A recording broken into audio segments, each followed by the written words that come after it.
सभी को प्यार भरा नमस्कार। प्यारे विद्यार्थियों, बहुत सारे विद्यार्थी कंफ्यूज रहते हैं कि जो रिप्रोडक्टिव सिस्टम हम पढ़ते हैं जनन तंत्र, उसके अंदर युग्मक और युग्मनज ये दो शब्द हैं। इनमें दोनों में क्या कोई अंतर है या एक ही है?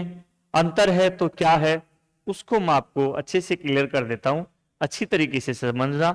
देखो प्यारे विद्यार्थियों, यहां पर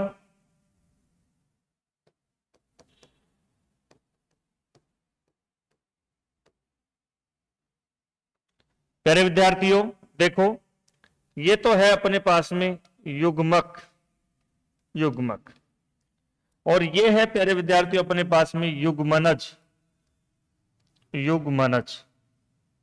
देखो, इसको एग्जाम्पल से अपन समझ सकते हैं। देखो ध्यान देना, जो नर होता है ना, नर, उस नर में जो युग्मक होता है वो तो क्या होता है, स्पर्म होता है, यानी कि शुक्राणु। शुक्राणु और शुक्राणु एक प्रकार की कोशिका है। ये प्यारे विद्यार्थियों नर के अंदर युग्मक होता है, ये युग्मक है। नर में जो शुक्राणु है उसको युग्मक बोलते हैं। ये अकेली कोशिका होती है, अकेली कोशिका होती है। और जो मादा होती है, मादा के अंदर जो युग्मक है उसको ओवम को बोलते हैं। ओवम यानी कि अंडाणु। अंडाणु ये मादा के अंदर, ये जो मादा के अंदर जो अंडाणु होता है, ये अंडाणु, इसको युग्मक बोलते हैं। यानी कि युग्मक हमेशा अकेली कोशिका होती है।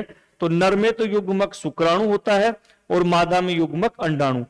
युग्मक की पहचान क्या है कि ये अकेली कोशिका होगी, और नर के अंदर तो युग्मक शुक्राणु होगा और मादा में होगा अंडाणु। अब हमारे पास में देखो युग्मनज जो है ना, युग्मनज, युग्मनज में क्या है प्यारे विद्यार्थियों, देखना गौर से। युग्मनज में क्या होता है कि जो अपने पास में ये अंडाणु है, ये अंडाणु, और ये जो अपने पास में शुक्राणु था, ये शुक्राणु, ये दोनों के दोनों क्या हो जाते हैं, ये देखो ये स्पर्म इसके अंदर आ गया। अब इसके अंदर स्पर्म आने के बाद में इसका रूप कैसा हो जाएगा? इसमें स्पर्म आने के बाद में प्यारे विद्यार्थियों इसका अपने पास में जो रूप है वो इस तरीके से हो जाएगा, जैसे ये अपने पास में अंडाणु है, अंडाणु है, ठीक है, ये अंडाणु है, ओवम कहते हैं। और इसमें प्यारे विद्यार्थियों ये स्पर्म यानी कि शुक्राणु, ये कोशिका भी इसके अंदर आ गई, ठीक है। ये अपने पास में कहलाता है प्यारे विद्यार्थियों जाइगोट, यानी कि युग्मनज। युग्मनज युग्मनज ये जाइगोट कहलाता है, युग्मनज। और प्यारे विद्यार्थियों ये जो अपने पास में जो जाइगोट है यानी कि युग्मनज है, इसमें कितनी कोशिकाएं हैं? दो कोशिका है। कितनी कोशिका है? दो कोशिका। तो दो कोशिकाओं का जो समूह है, जाइगोट जो बनता है ना, अंडाणु और शुक्राणु का जो संलयन होता है, उस संलयन क्रिया को निषेचन कहते हैं।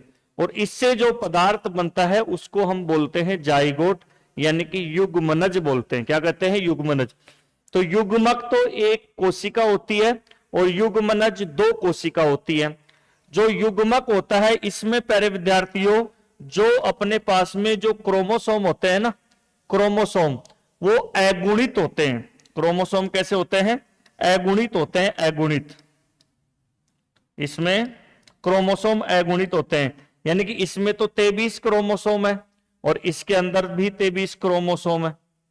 और इसमें प्यारे विद्यार्थियों क्रोमोसोम टोटल कितने हो जाते हैं? 46। तो ये युग्मक और युग्मनज में अंतर है। पहली बात, ये अकेली कोशिका होती है। दूसरी बात, जो डबल कोशिका है वो युग्मनज है। ये जो अपने पास है इसके अंदर जो कोशिकाएं होती हैं वो अगुणित होती हैं, और इसमें कोशिकाएं क्या होती हैं? द्विगुणित होती हैं। तो ये युग्मक और युग्मनज में आपको अंतर ध्यान रखना है। धन्यवाद। अगर आप समझ गए तो वीडियो लाइक करें, ज्यादा से ज्यादा अपने दोस्तों को शेयर करें। Thank you so much.